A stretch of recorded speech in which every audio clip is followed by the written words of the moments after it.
Hello, everyone, and welcome to Empty Cloud Monastery. We're here today with Bhante Sanāthavihārī, so a visitor from Los Angeles. So Bhante Sanāthavihārī is a resident at, what's the name of the temple? Sarath Chandra Buddhist Center. That place, Sarath Chandra Buddhist Center in Los Angeles. And he'll be with us for the next couple of weeks. So this afternoon, he'll be giving a Dhamma talk and also answering any questions that might come up. So if you have questions, please feel free to type them in at any time during the talk, and he'll answer them at the end. So at this time, I'll go ahead and pass things over to Bhante Sanāthavihārī. So please go ahead. Thank you, Bhante. So first off, I'd like to thank our Chief Bhante here for giving me permission to give this talk and to be here and to just spend the next couple of weeks here. So you'll be seeing me. I hope that I can do a good job for all of you and for Bhante. Now I'd like to pay my respects to the Buddha. Namo tassa bhagavato arahato samma sambuddhassa. Namo tassa bhagavato arahato samma sambuddhassa.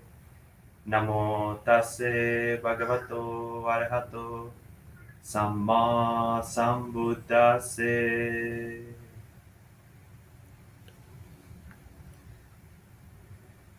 So we're here today for the family day. Today's a family day, and I was with Bhante earlier, and Bhante's like, "Oh yes, Ayasoma said that we're gonna do a live stream," and then I was like, "Oh Bhante, what are you gonna talk about?" And then Bhante's eyes turned to me, and as soon as his eyes turned to me, I had a feeling, "Oh no, it's gonna be me." He's like, "No, it's your day today," and I was like, "Okay, Bhante, I got this." That's like a very, like I was saying earlier, I was talking to one of the residents here. I said, that's a very Theravada thing, but I think it's actually a very Buddhist thing. I know most of you are familiar with like Ajahn Chah and how he taught, so if you read Ajahn Chah's stories, you know the kind of shenanigans he played on his monks. And also when I first became a monk, I remember within the first week, we'd go to offerings at people's houses, dana ceremonies in people's houses. And within the first week, everything was done in Sinhala. And then out of nowhere, my teacher would be like, "Oh, Sanāthavihārī, you're giving a talk." And I have like 3 minutes. I have no idea. I don't even know what I was there for. He wouldn't tell me if it was like a birthday or a memorial or something else going on. So you have to be ready at any time, to just give a talk and be able to adapt to whatever's happening. But today I wanted to talk about my initial encounter with meditation and Buddhist practice. So my initial encounter, well, throughout the years I read a lot, but when I really started practicing at Sarath Chandra Buddhist Center, every Friday they'd have a meditation that was open to everyone in the community, and we'd do like 30 minutes of metta meditation, then 20-30 minutes of anapanasati meditation. And I remember for the first couple of weeks, like just sitting there and being like, am I meditating? Like, am I doing this right? Like everyone else is meditating, but am I just here just like sitting? Am I just sitting down? Is this what meditation is supposed to be? Or am I thinking, okay, may all beings be well, happy, comfortable, and peaceful? I'm just thinking, may all beings. Is that meditation? My knees hurt. My back hurts. Everyone looks so good. What am I doing here? I could be on a date. It's Friday night. And I'm like, oh man, like, should I keep coming? I don't know. And like a million thoughts would come into my mind, and then it'd be over, and I'd be like, oh, wasn't that bad? Next 30 minutes, and then it would start again, and it would happen every Friday. And at that time, I was very stiff, so when I would sit down, I would sit like this, and it was very painful, like lower back pain, knee pain, ankle pain, your stiff shoulders. Everything was horrible and unpleasant about it. So since I wasn't sure if I was meditating or not, I just decided, well, I'm just gonna sit here, and this is gonna be my practice, just to sit here and kind of like I was in the military, so I'm just gonna I'm gonna endure. I'm gonna be a tough guy, and my practice is just gonna be to stick it out and see what happens. So I did that for many months, and then it got physically my body got used to it, but it still was at least 2 years before I got used to sitting down. And what I noticed is that so many things during meditation seem so important, or so imminent or crucial, or like it's an emergency. You're sitting there and you get some bodily sensation or some thought or some emotion, and you feel like that's the most important thing in the world, and you need to do something to solve it. The knee pain, I'm gonna hurt myself. Like I've never heard of anyone losing their leg, or becoming completely handicapped from sitting 20 or 30 minutes in meditation. And you get all these emotions too, but I haven't heard of anyone, dying from some sort of emotional excitement during meditation. And you get all these thoughts, and I haven't heard of anyone, their head exploding.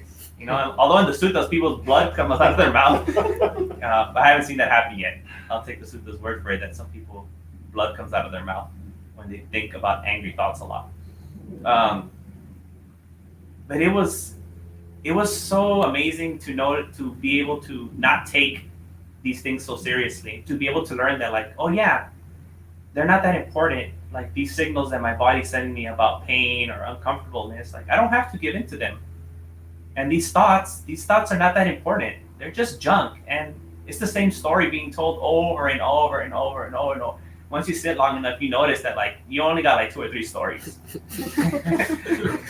And they just keep going over and over and over again. And you get tired of it, right? You might have a favorite movie, my little nephew loved watching Cars, right? And I'd watch it with him. But there comes a time after watching Cars for 2 or 3 months, every day, 3 times a day, where you're enough Cars, I don't want to watch that movie anymore. Cars, it's too much. So when you sit enough, that also happens. Whatever, resentment or fantasies you have or anything like that, you just get tired of the same song being played over and over and over and over again. And you learn that it's not that powerful, and you don't have to give into it. And it's not the end of the world. That's a powerful thing, because then when you get off the cushion and you feel those same feelings, physical feelings, emotions, or thoughts, and you feel like you need to act on them or do something about it, you reflect back on your meditation, and you're like, wait a minute, I know these feelings, I know these thoughts, I know these emotions. I don't have to act on them. I've survived. I've made it through. Once you learn to practice, once you learn to endure that feeling of I have to do something and come out the other side, knowing that you didn't have to do anything and it wasn't the end of the world. That's powerful once you carry it out. So when someone offends you and you feel that heart beating and you want to punch that person in the face or say a bad word, you're familiar with that feeling, because you've already imagined you doing these kind of things in your meditation. Constantly, you've been thinking about how you're gonna get revenge on all those people, your cousins when they put sand on your pants when you were 7 years old at the play yard. You've fantasized about all these things, and you've known that you can make it come out the other side without acting on them. So then, when it actually does happen, you're able to okay, no, the anger's there, but I don't have to do anything. It's not the end of the world. I don't have to defend myself. I don't have to say something. There's nothing here to defend. It's not that important. Also, when you're uncomfortable or you have to go to some government office or to the doctor's office and you have to sit for an hour or 2 or 3 hours, you're already used to just sitting there for a while, and you don't get upset. Or nowadays everyone's just on their phone. But remember before phones, when you just had to sit there, and look at other people, or you just go through the pages of the magazine over and over and over again. But yeah, so you in meditation, what I learned in the beginning was that everything's not so important.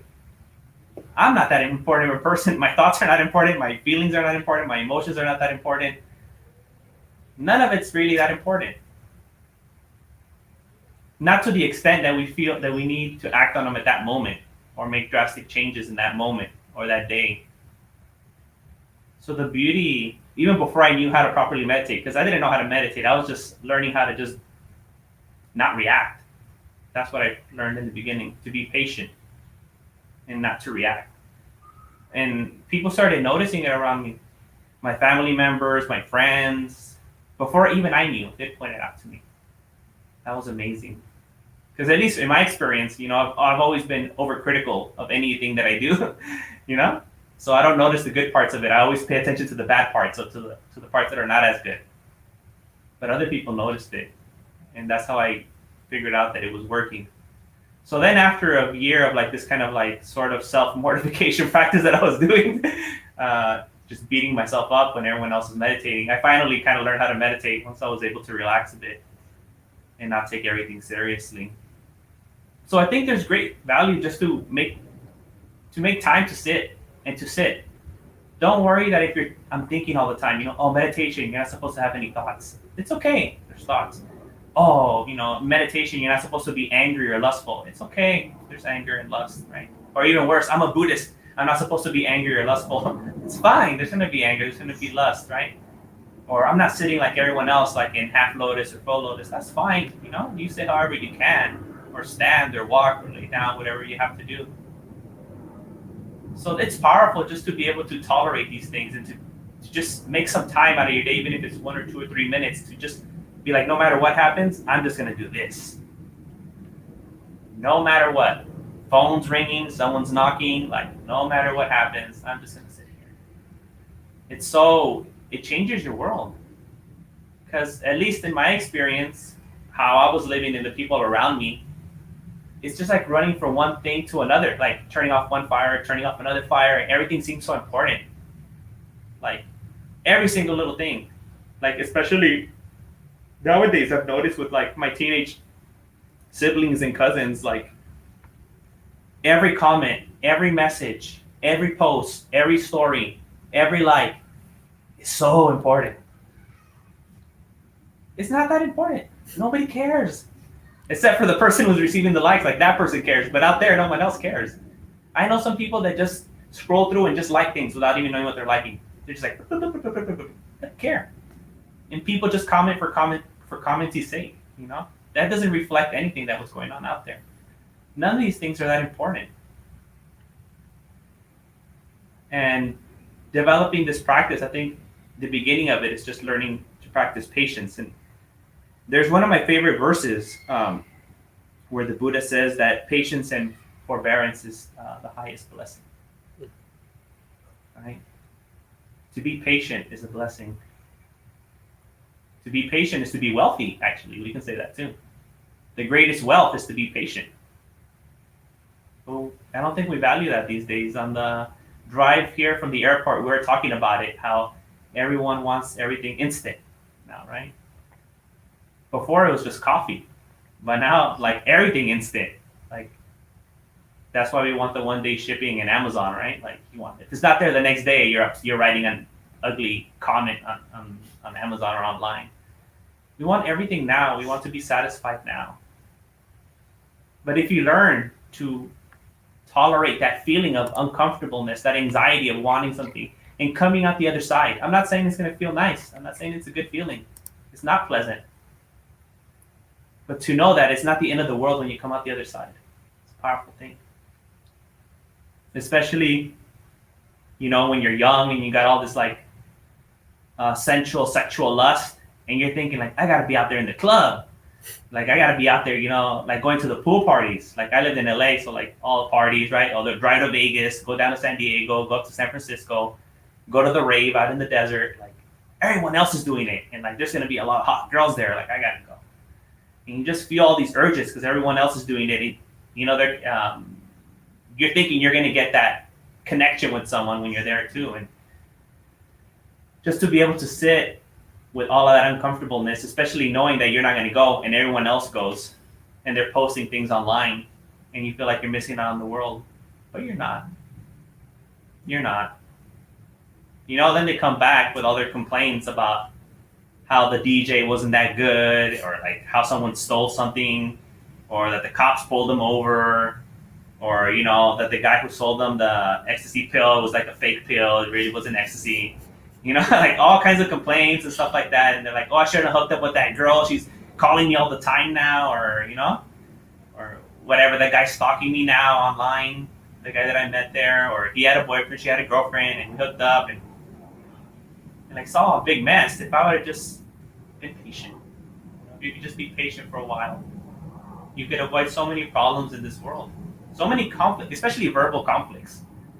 Most verbal confrontations and arguments just come from not being able to be patient, from your pride, from mana, from this sense of wanting to defend yourself right away, because you can't tolerate feeling uncomfortable.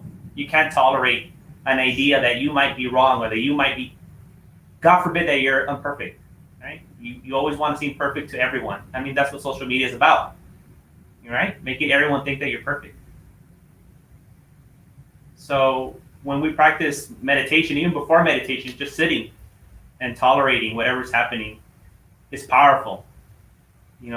So even if you can't meditate, all of you out there online, in the beginning, I would say don't even worry too much about proper meditation. Just practice patience. Just that, to tolerate. Just practice learning to be okay with the way things are. And like I said earlier, I'm not making any promises that it's going to be nice, that you're going to like it. You're going to hate it. It's going to be horrible. Right? I'm not here to try to sell it to you like, oh yeah, it's going to be all beautiful. It's not. It's not going to be nice. And you're going to hate me. Why am I listening to that monk? He doesn't know what he's talking about. Meditation is supposed to be peaceful and serene. Nope. It can be. Doesn't have to be though.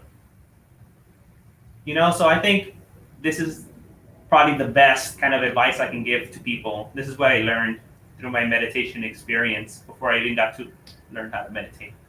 Just patience. Being okay with the way things are. I mean, if we really look at Buddhism, when we talk about impermanence or change and unsatisfactoriness, it's about not being okay with the way things are. It's about being able to overcome this anxiety of wanting things and pushing away things that we don't like.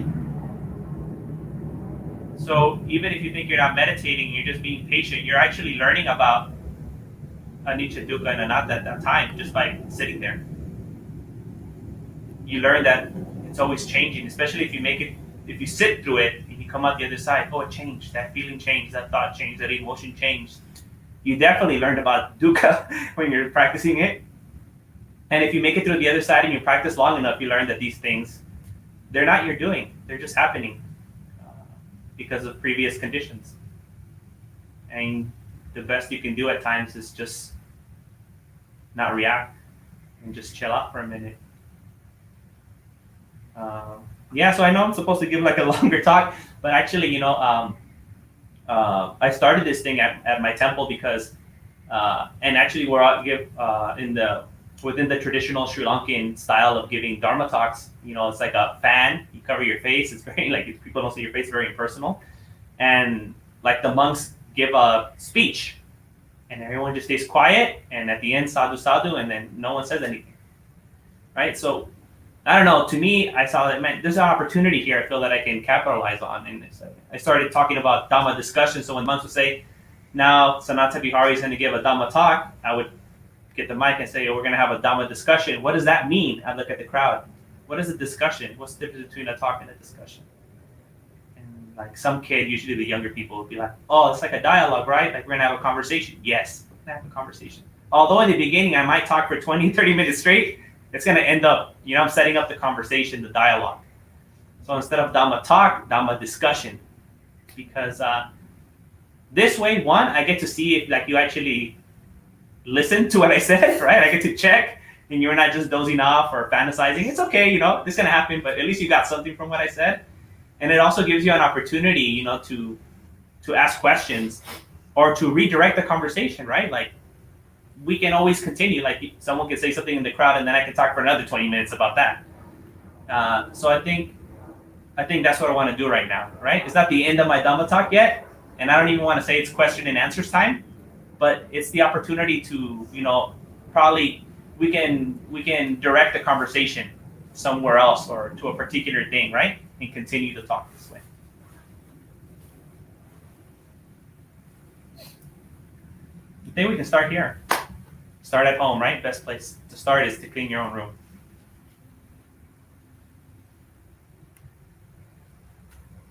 Anyone? Any ideas? Comments? questions?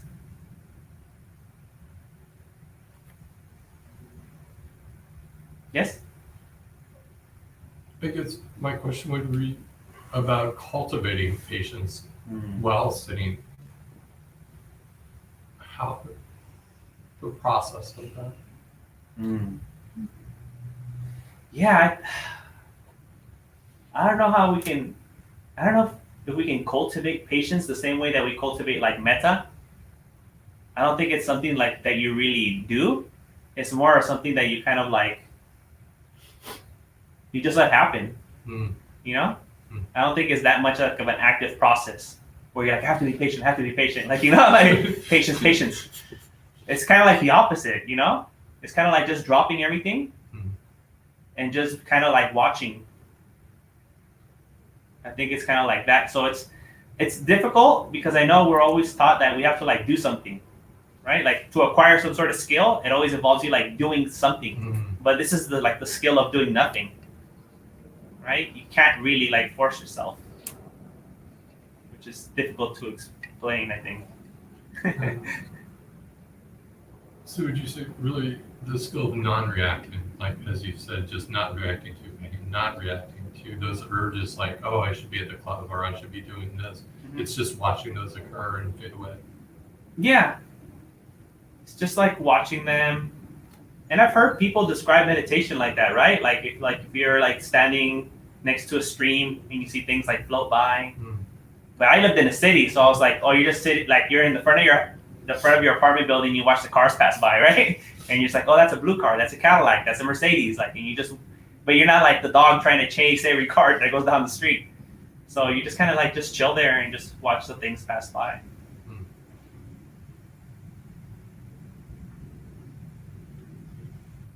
Anyone else?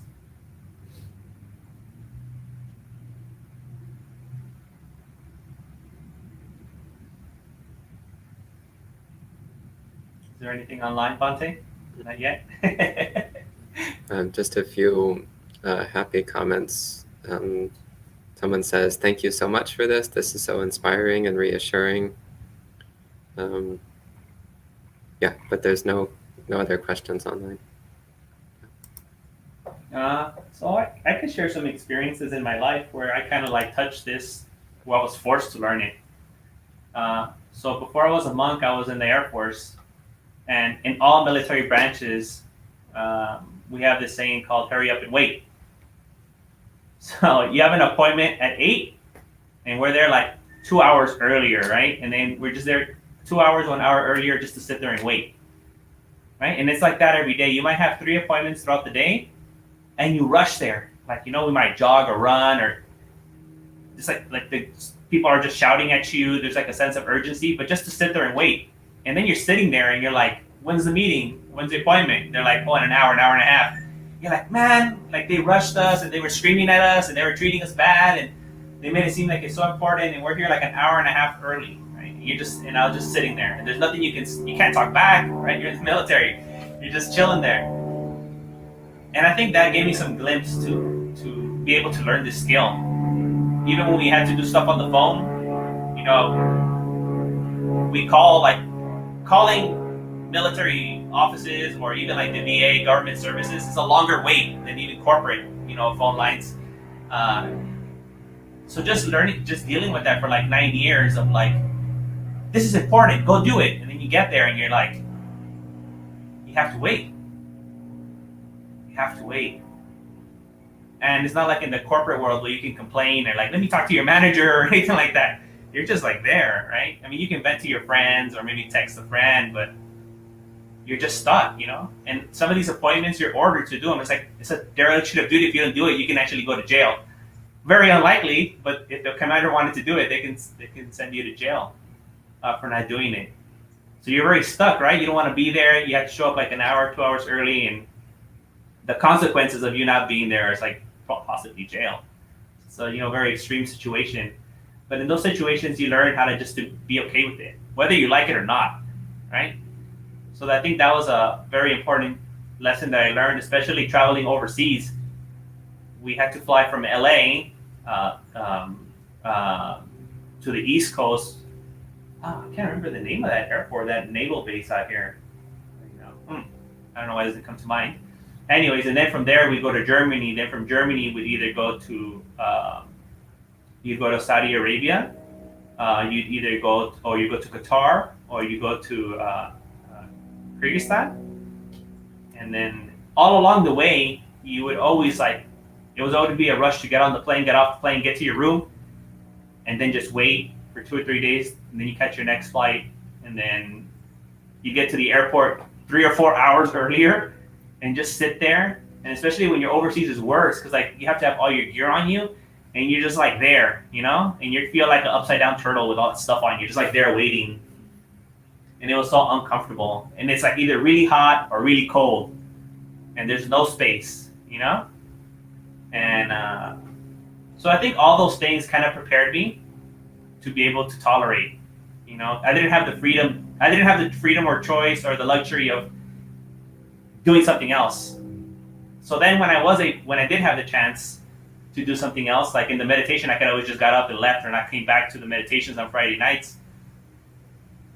I had already had this kind of thing in my mind where I could tell myself, well, you don't have a choice, so just sit here. Right? So I kind of use that technique, It may not be a conscious thing, but it's when you do something for so long, 9 years, you just fall into it. So maybe that's something that happened to me during the meditation in the beginning. I kind of fell into this hurry up and wait thing. Okay, I'm just here. I just got to deal with it. Right? And I just got to, So I think that's one thing, out of all that military experience that I carried over into meditation and into the monk's life.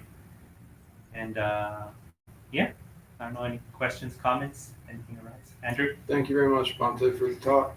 I was thinking about what you said just about reacting.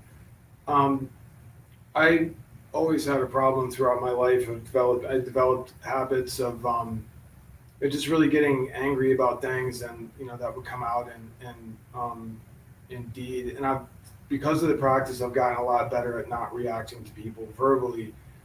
And my mental reactions have calmed down a whole lot, but there's still a lot of noise, and exactly what you were talking about, feeling like I need to defend myself against hypocrisy or whatever, things that are whatever. Thinking of just mind is mind, it does what it does. But other than, do you have any particular advice other than just realizing what I'm doing, having mindfulness arise, and coming back when there's just unusual circumstances which are, really driving papancha in a very unusual way? Would you have any specific advice about that rather than just mindfulness and starting again? So when I first saw you, I was like, this looks like a tough guy, a year ago, more than a year ago. He looks tough. No, I think we can all agree on it. Well, the potential, right, to be very tough. So I say this just because, my dad was in the military, my family was a military family. I was in martial arts and a cadet before I even joined the military. And then I heard about the Buddha, and the Buddha was a warrior, right? A prince, and from the warrior caste. And even when we think about the yogis in those days, they were seen like tough guys, right? They weren't sorry, for this thing, New Age hippies, right? That's not who these yogis were. Not the people who wore the robes, whether they were Buddhist or not. That's not who they were. They were tough guys. Imagine, right? Even the giants, only eating a little bit of rice from a plate a day and walking around naked, and and we have examples of Venerable Arahant Mahakassapa sitting under the sun with the other monks, when it's super hot or when the winter out there, very hardcore Dhutanga practice. So then, knowing that I could identify with these people in the suttas, I kind of use that tough guy mentality that I had to overcome these things. Well, if I'm so tough, then I can take it. Then I don't have to react to this person. I don't have to say something bad because I kind of worked it the other way. Instead of I'm a tough guy, I have to show them that I'm tough. No, I'm a tough guy. I have to show myself that I'm tough, and just turn that tough guy attitude. I think later down the road you have to get rid of that tough guy thing. But in the beginning, you could probably use it. Use what you have right now. Everyone's different, and I think if you kind of lean towards that, tough guy kind of attitude, then in the beginning kind of just use it. But instead of externally use it for yourself in the beginning, because I think it helped me a lot, you know, and in a lot of ways, even to this day, when I think about the Buddha and the Buddhist practice, there's this little bit of like militant aspect in my mind, you know, that's like my sankhara or my karma, and I always try to use that to the best of my ability, knowing that eventually I have to get rid of it. That is not the ideal thing, but for the meantime, I can use it as a platform to get to where I need to go. So maybe some of that like I don't know how to say it. Some of that feeling of like, I don't want to say like pride or something like that, but some of that feeling like, you know, this is the practice, and like I'm trying to be like an ideal, or trying to be strong or tough, something like that. I don't know how to put it like in a nice way, but some of that will give you some sense of like not having to express yourself. Okay. You know, I'm limited by the, you know, within the context that I grew up in, the words that I learned, you know, and they're all like very militant and martial. So that's the ones that I use. They're not the best words, but those are the ones I know.